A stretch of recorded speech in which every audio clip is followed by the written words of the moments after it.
McGraw-Hill Ascent Audio presents The Phoenix Encounter Method. Lead Like Your Business is on Fire by Ian C. Woodward, V. Paddy Padmanabhan, Samir Hija, and Ram Charan. Narrated by Walter Dixon. The Phoenix Philosophy. All businesses, sooner or later, face the need to reconstruct their future. Businesses must innovate or they will die. They will need to destroy part or all of the incumbent business model in order to build their breakthrough, future-ready organization. This book takes you through a new method of leadership thinking, the Phoenix Encounter, relevant to all organizations in today's high-velocity digital era of firestorm disruptive change, dramatically accelerated by the COVID-19 pandemic. The Phoenix Encounter method empowers leaders and instills the confident Phoenix attitude, required to imagine burning their business to the ground and then resurrecting it from the ashes.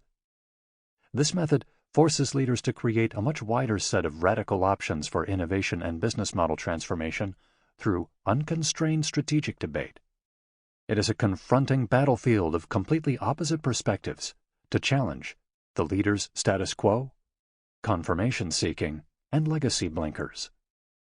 Leaders can then revolutionize their organization with a future-facing blueprint to lead it to new heights. The book contains the know-how and real examples for leaders to start their journey of dramatic change. Our method was developed and tested with more than 1,500 executives in INSEAD's Advanced Management Program and other senior leadership programs since 2016. It works. Introduction. Are you on fire? Your bird. I couldn't do anything. He just caught fire.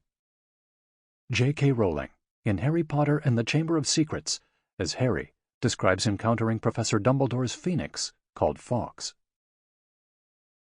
If you're smelling smoke, there's a good reason.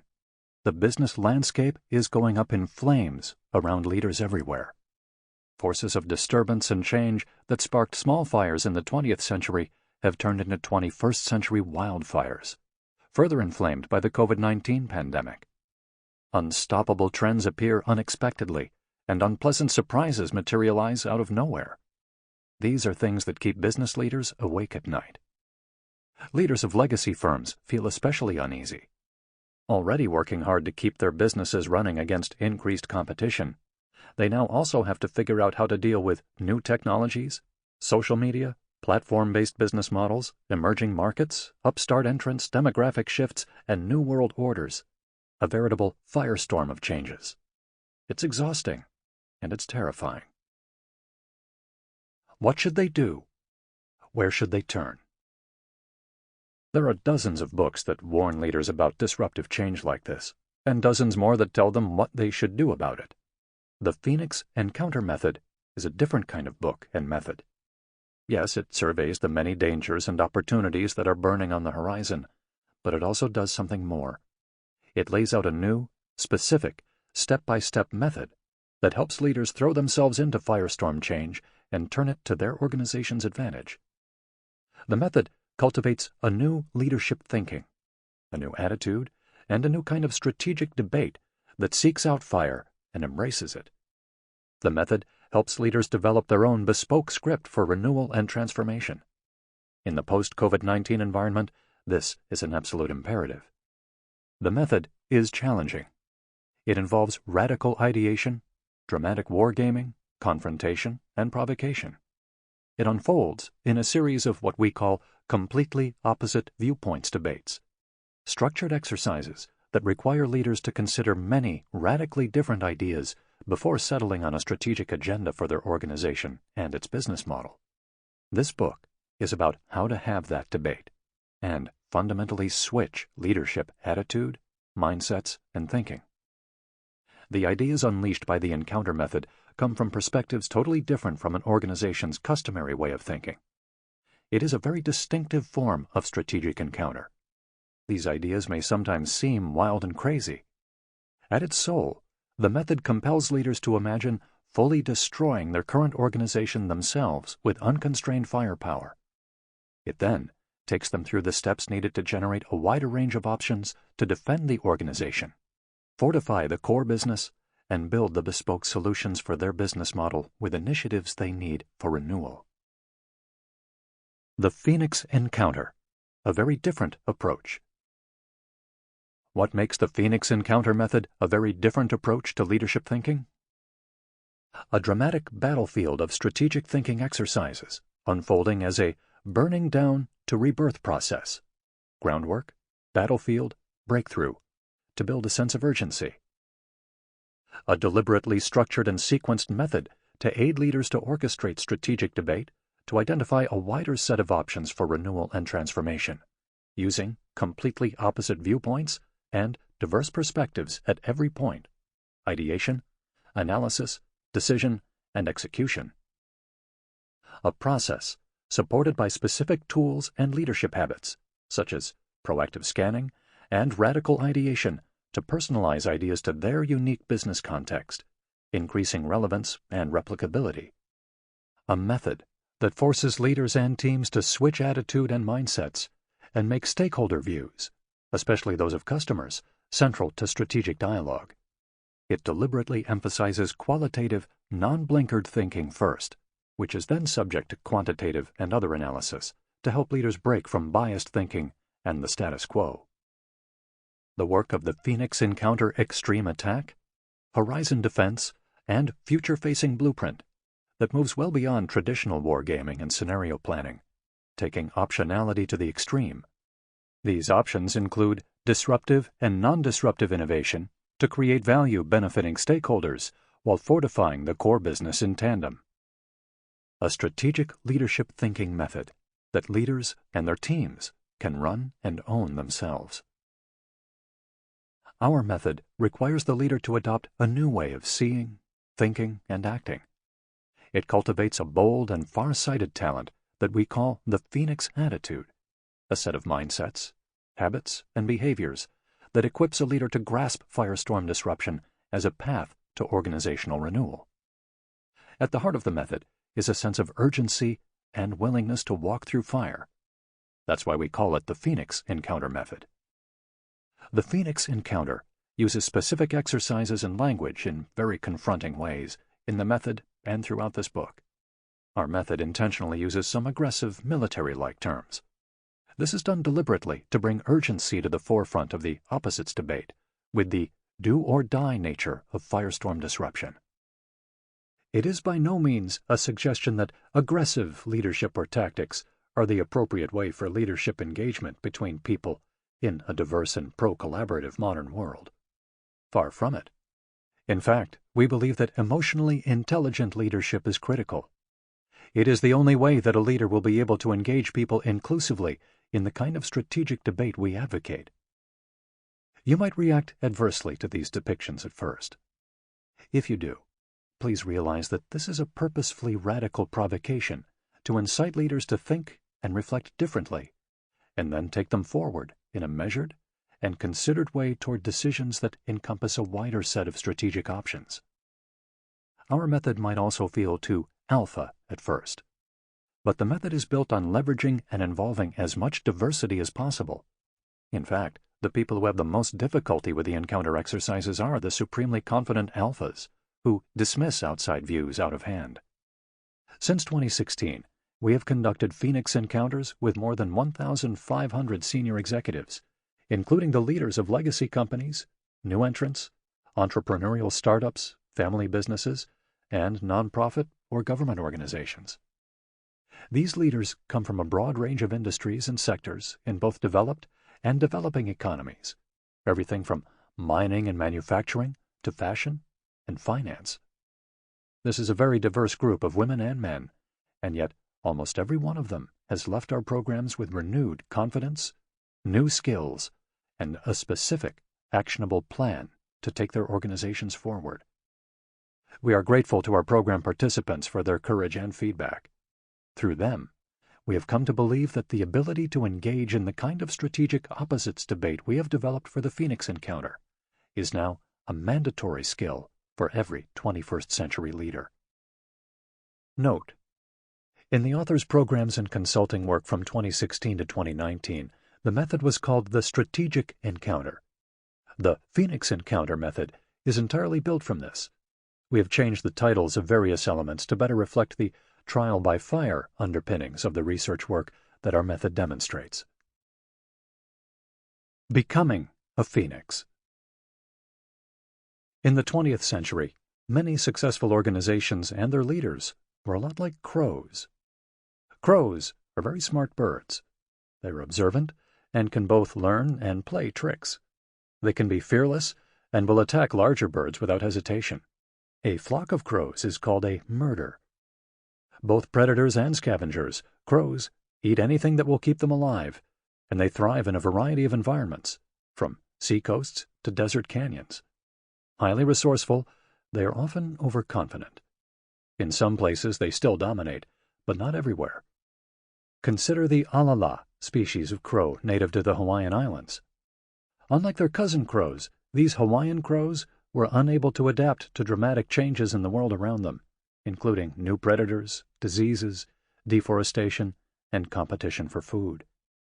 Their environment changed, but they didn't, and the bird is now critically endangered. These days, many 21st century businesses look a lot like the alalas.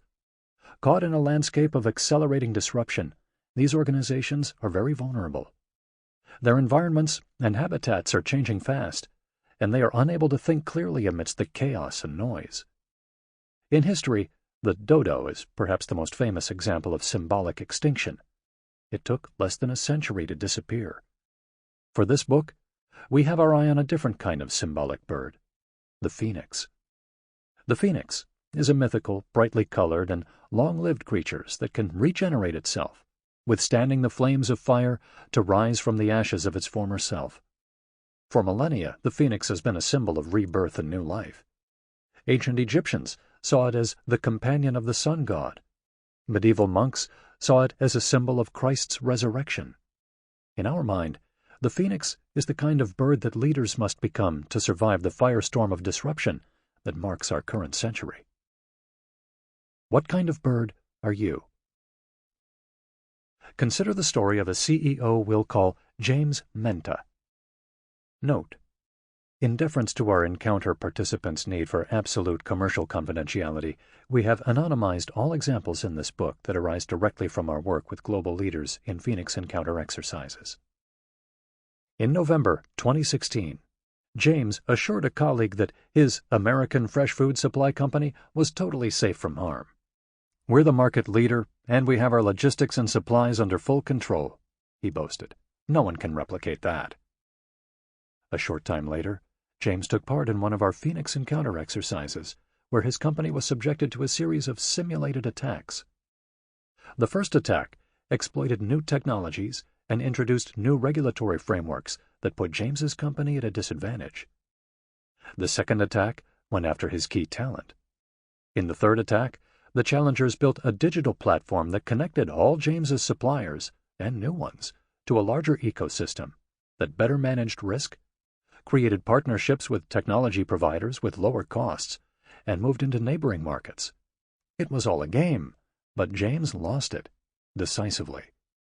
When the attack phase of the exercise was over, James was crestfallen. "We should be selling ostriches," he said as he surveyed the wreckage. "We have had our heads in the sand. Our current thinking is totally wrong. We need to look upward and rethink everything we do." We hear stories like James's all too often. That's why we wrote this book. Throughout the book, we use vibrant examples to show how the Phoenix Encounter method helps leaders work toward transformational change. Many of these stories have never been told before. Most were shared with us by leaders who are convinced that their companies are where they are today because they took the initiative to conduct a Phoenix Encounter or otherwise applied much of the method. The experience has changed the way they lead and moved their organizations and business models forward, often against great odds. How do they do it? They do it by changing their attitude and tackling firestorm disruption head-on in their business environment.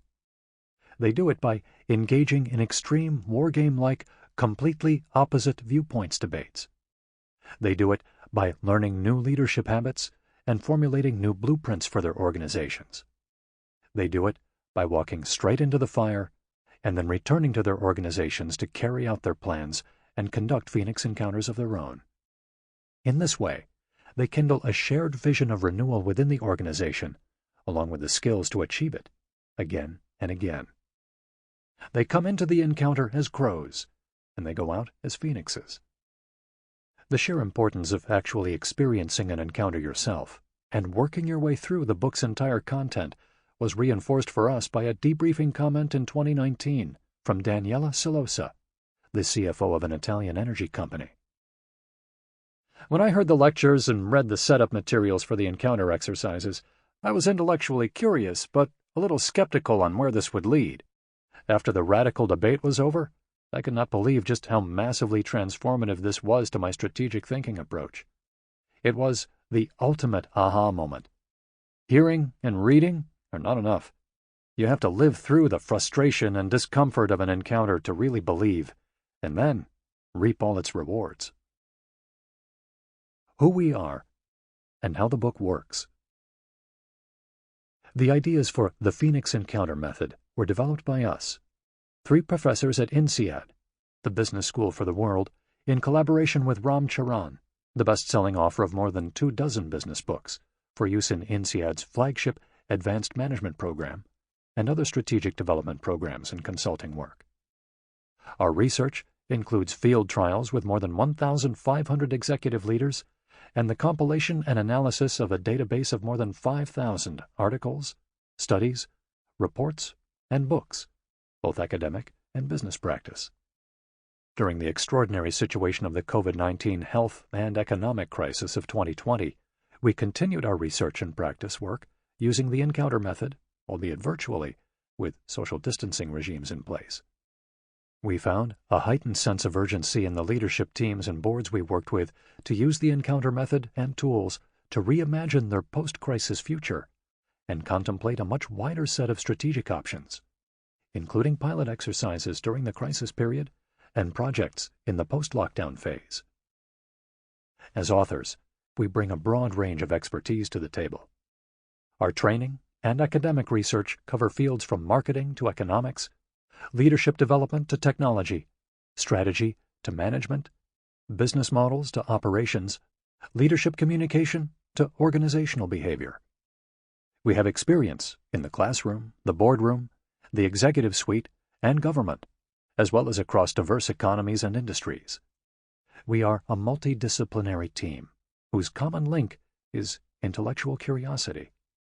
We also have a strong friendship supported by mutual respect and a shared admiration for cricket, so we refer to each other by our first names in this book: Ian, Paddy, Samir, and Ram. As we have written this book, we've been guided by an overarching vision. While rigorously grounded in academic research, the method and book should be relevant, practical, and actionable.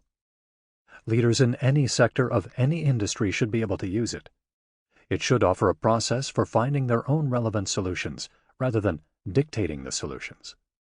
In short, the book should empower leaders and their organizations to rejuvenate their own futures and create their own solutions based on their own unique circumstances, deep knowledge, and experience.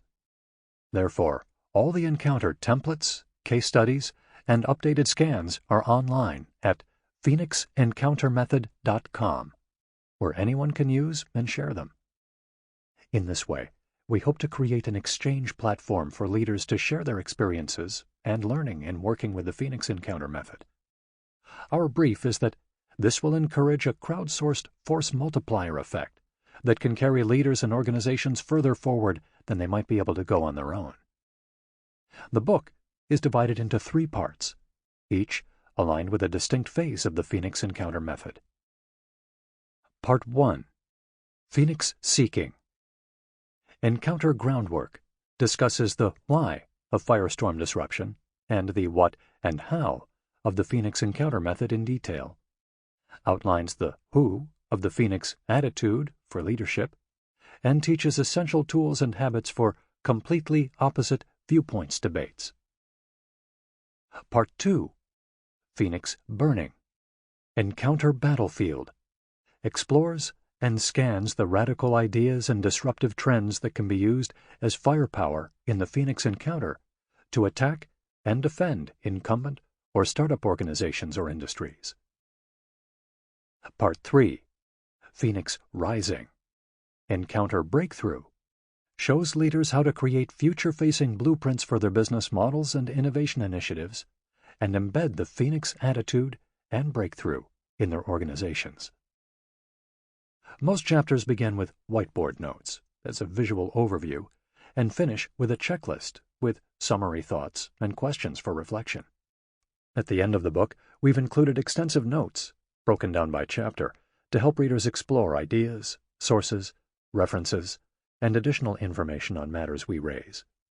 Finally, a separate facilitation guide for the Phoenix Encounter method will be available to give a step-by-step practical guidance to leaders and facilitators on how to run Phoenix Encounter exercises in any organizational setting. Accessing Phoenix Encounter Method online resources. Readers have access to our online Phoenix Encounter Method resources at phoenixencountermethod.com. There are open resources and information for anyone at this site, and readers can register for additional content like newsletters. A facilitation guide for the Phoenix Encounter Method is also going to be available as a companion to this main book. We foresee a day when big dreams and radical new ideas come naturally to every leader and organization. And yet, we see scores of leaders each year still stuck with their heads in the sand, trapped in a kind of backward-looking, inside-out thinking that leads to complacency, or worse, helplessness. We believe these organizations can survive and prosper if their leaders step into a Phoenix attitude and regularly engage in searing encounters that wrestle with big ideas and options for firestorm change. To become a Phoenix, leaders must undergo a trial by fire. We invite you to take your first step into your Phoenix-like future. Part 1. Phoenix Seeking. Encounter Groundwork. Chapter 1. Phoenix or Dodo? Sometimes you have to burn yourself to the ground before you can rise like a phoenix from the ashes. Jens Lekman, Swedish musician and songwriter. In 2018, Sandra Johnstone was back in town after 20 years for her business school alumni reunion. She had recently accepted an offer from a private wealth management bank to become its CEO, which would require her to move to Europe from Canada, where she had lived and worked for a decade. As the night moved along, Sandra was gripped with nostalgia and delighted to re-engage with fellow MBAs and old friends. At the end of the dinner, she found herself in deep conversation with her former classmate Michael, now the CEO of his family's consumer electronics manufacturing business. Michael's company made essential components for one of the giants in the gaming console business. They were the exclusive suppliers of these components, and for years had enjoyed a steady and highly profitable flow of revenues. But things were changing, fast, and much too unpredictably for Michael. "I came to this reunion weekend to get away from all the work pressure," Michael confided. "I certainly didn't come to talk business, but I guess there may be a lesson to be learned from my story. I've been so clueless about the world outside my immediate reality. I had no idea that technologies like cloud computing and 5G would so quickly become a major threat to the gaming console business. I always thought gamers were die-hard fans of quality. I thought they'd be slow to adopt technologies with potential downsides such as slowness due to streaming, but I was so wrong. The technology is moving faster than I even imagined, and these new generation gamers are so willing to experiment. The technology giants are investing billions to create the Netflix of gaming. Soon, people like me are going to be dinosaurs in this industry. I just didn't see it coming." Sandra listened to Michael's story with a mixture of uneasiness and excitement. She was soon to take the helm of another successful legacy firm, and she wondered whether she was ready. Private wealth management banks have historically relied on relationship managers to serve their wealthy clients. But perhaps the new age customer would be perfectly comfortable to have a well-programmed robot give them investment advice. Perhaps more comfortable. During her return to Montreal, Sandra turned introspective. Will we soon become a dinosaur in the private banking world? She wondered. Am I up to the challenge? First thing on Monday morning, Sandra wrote an email to one of her former professors who had shifted his research from applied game theory to technology and business model disruption. To her surprise, she heard back from him in a matter of hours. Sandra, your timing couldn't be better. I just finished the first draft of a book co-authored with my colleagues that precisely talks about how leaders can corral the forces of disruption and give their organization a future. I am sending you the draft. Please do not share yet. In fact, the book developed from the existential questions you are wrestling with. I think it has the method and tools that will help you find your answers. Of course, in return, please provide feedback on our thinking. The book is a result of our field research and teaching over the last few years, and we want to make sure it delivers value to leaders like yourself. This was Sandra's first exposure to the Phoenix Encounter method and thinking, and since then, she has taken a monumental business and personal transformational journey using it. Firestorm is the vista. There is a fire out there, and it's coming at you, ready or not. It is a wildfire, white-hot and unpredictable firestorm disruption sparked by the emergence of new technologies, new markets, new actors, and new business models. It is driven by the winds of innovation, and it can burn down organizations big and small. And it is not only new actors. There are incumbents changing the rules of the game as well. Many firestorm trends in technology and business models evident by the end of 2019 became turbocharged in the COVID-19 world. Maybe your organization will survive this firestorm, and we hope it does. But we do know that if your organization is to survive in the long term, you need to start thinking like a phoenix leader. You need to embody the phoenix instinct for renewal in every leadership decision you make. You need to constantly scan the horizon. You need to think in the future, not the past. You need to become willing to periodically set fire to your own organization so it can rise again. The Phoenix Encounter method we describe in this book is built on a simple yet massively transformative idea. Get leaders to think extremely seriously about how they would marshal the unconstrained forces of firestorm disruption to destroy their current organization. Then, generate a wider set of options to rebuild their future-ready organization and its business model. To do that, the method encounters leaders to engage in a series of completely opposite viewpoints debates, strategic conversations that require participants to look in every possible direction and give every opposing and radical idea due consideration. The method intentionally creates a roaring firestorm and then constructs a response. Our method arises from the realization that business today can be a do-or-die proposition. Our research and fieldwork have persuaded us that only after you have launched a devastating attack on your own organization can you really understand how to defend it, fortify the core business, and generate that wider set of strategic initiatives that will propel the organization forward to a Phoenix breakthrough. Though the experience is very challenging, leaders with the Phoenix attitude will discover that you are absolutely your own best enemy. This is a virtuous cycle of renewal and transformation, an insurance policy against complacency and hubris. Unfortunately, leaders without the Phoenix attitude become their own worst enemy, leading to a vicious cycle of stagnation, wholesale disruption, and where the firestorm is, devastation.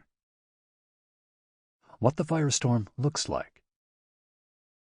In this book, we discuss dozens of examples in which disruptive firestorms have transformed or destroyed an established business.